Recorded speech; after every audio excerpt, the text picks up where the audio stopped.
સ્વાગત છે તમારું આજના અમારા નવા વ્લોગમાં। આજનો વ્લોગ ચાલુ કરીએ આપણે બપોર 2 વાગ્યા। એ ચાલુ કરી ત્યાંથી પાર્થ માળિયાના ઘરેથી। શું કરવા ખબર, અમારે બેન જવાનું છે ઉના બાજુ થોડાક કામકાજના લઈને। અને બીજા નંબરમાં કે પાર્થ અહીં અમારો ભેગો જોડાઈ ગયો। હું એ ઠેલો બેલો ટાંગ્યો એટલે એવું ન મત ભણવા જાઓ, ભણી લીધા આપણે બહુ પાર્થના ચોપડા બતાવીને। ચાલો હવે તમે બધા જોડાઈ રહ્યો, આગળ આપણે મળતા રહેશું। ઉના શું કરવા જાવું આખો વ્લોગ જોજો એટલે તમને ખબર પડે। પાર્થની ધનનો રાણી લઈને અમે નીકળી ગયા તાલાળાની ગલીઓમાંથી। હવે જાય ને આગળ તમે જોડાયા રહ્યો, મળતા રહીએ તમને। આમાં બીજું શું હોય, બધું લગ્ન જેવું જ હોય।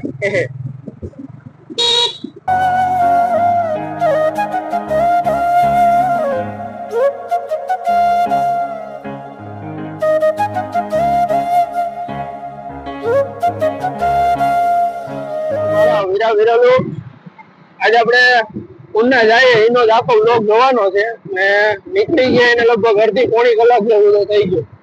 રસ્તામાં ગાડી હાઈક છે, બરોબર। રસ્તો આ ધમીકાર તડકો એવો પડે ને કે રસ્તો કપાતો જ નથી। એમ થાય રસ્તો એટલો ને એટલો જ છે, પૂરો જ નથી થતો।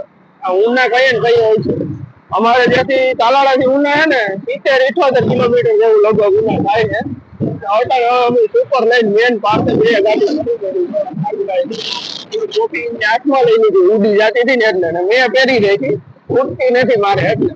હાલો તો જોડાયા રહ્યો, આગળ જોતા જાય। ઉના શું કરવા જાય ને કે આખો વ્લોગ જોવો ને તો જ તમને ખબર પડશે। આપણે બધા કહેતા હોય ને કે ગીરમાં એટલું બધું ખાસ શું છે, ગીર આટલી બધી સંસ્કૃતિ પ્રેમી કેમ છે, ખાલી આ બધું ગીરનું જોઈ લો।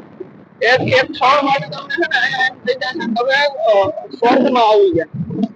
ગીર એટલું બધી રળિયાળું છે, ગીરમાં એટલું પ્રકૃતિ છે ને તમે જાણો છો ને હરિયાળી વિસ્તાર જ કહેવાય છે। આવી રીતે જો આયા દેશી ગોળનો રાબડો ચાલુ છે, ગોળ આયા બને છે। ગોળ મતલબ ચકરી થતી હોય ખબર ન હોય, કદાચ આમાં ઘણા એવા યુટ્યુબ પરિવાર હોય છે ગોળમાં એને નહીં સમજાય, આપણે એના માટે ચકરી કહેવાય। આ બધું જો રળિયામણી ને સોહામણી મારી ગીર છે એટલે જ આ દાંડી ગીર કહેવાય। ને હવે હાલો આપણે ત્યાં મળીએ, ત્યાં સુધી જોડાયા એક મસ્ત મજાની કોમેન્ટ કરજો અને શેર કરી દો અને ચેનલ માં સબસ્ક્રાઇબ કરવાનું ભૂલતા નહીં। આ ગીરનો જંગલ વિસ્તાર ભાઈ, આ બધું જંગલ એરિયો છે આખો। આ ગીર છે જો, આમ તમને છે ને ખુલ્લામાં આમ રસ્તામાં હરણ ને બધું જોવા મળશે। બિચારા જો જંગલમાંથી અત્યારે બહાર રોડ ઉપર આવી ગયા ખાવા પીવાનું, આ વરસાદને કારણે ને તંગી છે। પછી બીજા નંબરમાં કે અત્યારે છે ને ભાઈઓ આ અમને હરણ મળ્યા। એ હનુમાન બાપા કહેવાય ને કે ગીર એમને ગીર નથી કહેવાતી, આ ગીરનું કહેવાનું કારણ એ છે એમ જે આ કુદરતી વાતાવરણ છે ને કુદરતના ખોળામાં જે અહીં છે ને ભાઈ એ બીજે ક્યાંય તમને જોવા ન મળે। જોઈ લો તમે, જો વાહ હે હરણ, તમને કદાચ ઝૂમ કરીને દેખાડું, દેખાતા હોય તો બરાબર આવી રીતે છે એટલે આને ગીર કહેવાય। અત્યારે તો ઉનાળો ચાલુ થઈ ગયો હે એટલે પાનખર જેવું છે બધું બરાબર। બાકી જો તમે ખરેખર અહીંયા ચોમાસામાં આવો ને તો બહુ એટલે બહુ મસ્ત છે ને અહીંનું લોકેશન હોય, વાતાવરણ હોય જોરદાર, તમને એમ થઈ જાય કે નહીં ખરેખર સ્વર્ગ ને એટલે ગીરનું બીજું નામ સ્વર્ગ। એટલે જેટલા પણ મિત્રો જોતા હોય ને વિડીયો ખાસ કરીને આને વધુમાં વધુ શેર કરજો, કારણ કે આપણે પ્રકૃતિને બચાવશું ને તો ભવિષ્યમાં આપણને કામ લાગશે। તો હાલો હવે આપણે મળીએ ધીમે ધીમે આગળ જતા જોતા જશું આવું કંઈ યાદ આવશે તો। ચાલો તો જોડાયા। તાલાળાથી ઉના જાય ને રસ્તામાં એક ગામ આવે છે ને એ ગામ છે ને બે વસ્તુ માટે, એક મંદિર માટે પ્રખ્યાત છે ને એક બીજું ખાવાની વસ્તુ માટે પ્રખ્યાત છે। તો એ ગામ તમે એવું હોય ને તો આ એ ગામ છે, અહીંથી શરૂ થઈ જાય છે। ને ખાસ કરીને મને કહેજો આ ગામનું નામ, જો કે આ થાબડી પેંડા માટે વખણાવે છે ને અહીં તો કેળું બગીચો બહુ મસ્ત છે।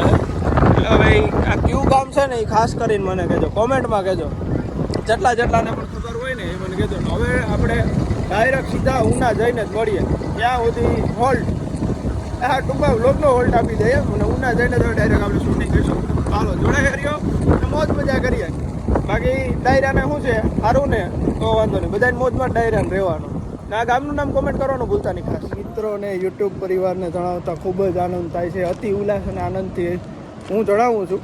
હું પાર્થ બે આતુરતાના અંતથી 70-80 કિલોમીટરનો રસ્તો કાપી પાર્થની આંખોમાં તો પાણી આવી ગયા એવી ગાડી હકાવીને છેલ્લે અમે પૂગી ગયા ક્યાં ખબર છે કે કોટન જીનિંગ એન્ડ પ્રેસિંગમાં. આ જોઈ લો તોરું હોનું આને કોટન કહેવાય પહેલા. કોટન એટલે રૂ એટલે કપા. હા પછી હવે આ બધું તૈયાર થાય અહીંથી. ને આપણે અહીંયા શું કરવા આવ્યા હતા કે આપણે અહીંથી લેવાના છે કપાસિયા શું કરવા લેવાના છે એ તમને બધાને ખબર જ હશે. જે મારા કોન્ટેક્ટમાં છે બધાને તો ખબર જ હશે કે શું કરવા કપાસિયા લેવાના છે. તમે જોઈ લો તમે ખાલી એકવાર આમ રૂના મોટા ગિરનાર જેવડા પર્વતો અહીંયા છે. આ કપાસ છે. આ કપાસમાંથી આનું જો આ જીનિંગ પ્રેસિંગ મશીન છે બધા આમાં જાય પછી ત્યાંથી આ કપાસિયો લૂઝ નીકળે બરાબર. જો આ કપાસિયો છે બધો આ બધો કપાસિયો. તો હવે તમે છે ને જોડાય જોતા જાય કપાસ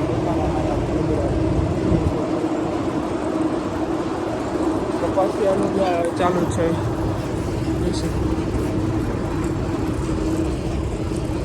કપાસિયો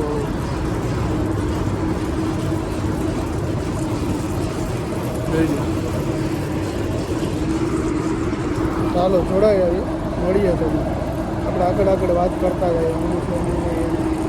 કપાસિયા જ્યાં ભરવા હોય ત્યાં અમને કૂતરું મળી ગયું રોટવીલર લે સમજો અહીં છે બહુ ડાયું છે રોટવીલર. પેલું મેં એવું શાંત જોયું બરોબર. આવું શાંત બાકી રોટવીલર ન હોય. એટલે હવે અમે વાટ જોઈએ છીએ બોલેરાવાળાની. બોલેરો આગળ કંઈક એક છોકરો ગયો છે બાઇક ગોતવા એ ગોતીને આવે પછી કપાસિયા અત્યારે ભરીને નીકળી જાય. બાકી કાલે આપણી ગાડી ત્યાંથી મોકલશું ને એ કપાસિયા ભરશે. ત્યાં સુધી આપણે ગલુડિયાને રમાડીએ.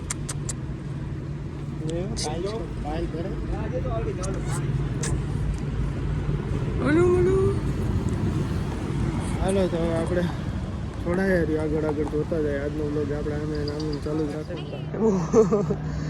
આ છે ને આ કોટન કમ્પ્લીટ તૈયાર થઈ ગયું ને કપાસિયા નીકળીને પછી એનું આવી રીતે આખું પ્રેસિંગ કરી આવો બંચ બનાવતા હોય બરાબર. એ જો આ બધે છપ્પા મારતા જતા હોય આવી રીતે તૈયાર કરીને હવે અહીંથી કંપનીમાં જ્યાં કપડાં બનતા હોય ને એ જગ્યાએ હોય જાય. આમાંથી હવે દોરા ને એવું બધું બને. ઘણું કોટનમાંથી તમને ખબર જ છે બને છે. રૂ કેટલું આપણે જરૂરી છે. હવે અમે બેઠા બધું આમ તેમ નજરી મારીએ છીએ. હવે અમારે કાંઈ બોલેરો લઈને આવવાના તો છે એ આવે બોલેરો ભરીએ એ આપણે જોઈએ. તો હમણાં વહેલા આવી જાય તો મારા મોબાઈલમાં ચાર્જિંગ હવે પૂરું થવા આવ્યું. તો ચાર્જિંગ પૂરું થઈ જાય ને વહેલા નહીં આવે તો પછી આપણે આગળ કંઈક વિચાર કરીશું. ત્યાં સુધી તો કોમેન્ટ કરજો એક મસ્તીની કે કપાસિયાનો ક્યાં ઉપયોગ થાય ને કોટનનો ક્યાં ઉપયોગ થાય.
બધાય ભાઈઓને આપણે હવે કહેવાનું એ છે કે આપણા બધા કામકાજ પૂરા કરીને આપણે થઈ ગયા નૈવરા ને હવે અહીંથી હાલતું થઈ જવાનું છે.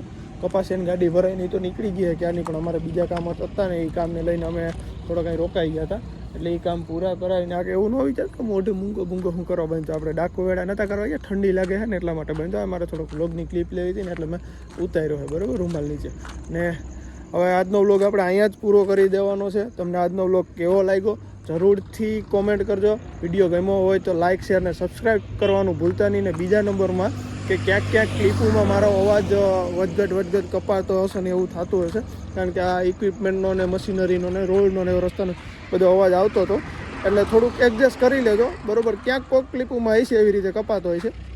બાકી તમે જરૂરથી એક કોમેન્ટ કરી દેજો કે આજનો વિડીયો કેવો લાગ્યો. આપણે આવા નવા વિડીયો કંઈકનું કંઈક લઈને આવતા રહીશું. તો ચાલો, જય મુરલીધર, જય દ્વારકાધીશ. લાઇક શેર સબસ્ક્રાઈબ ભૂલતા નહીં.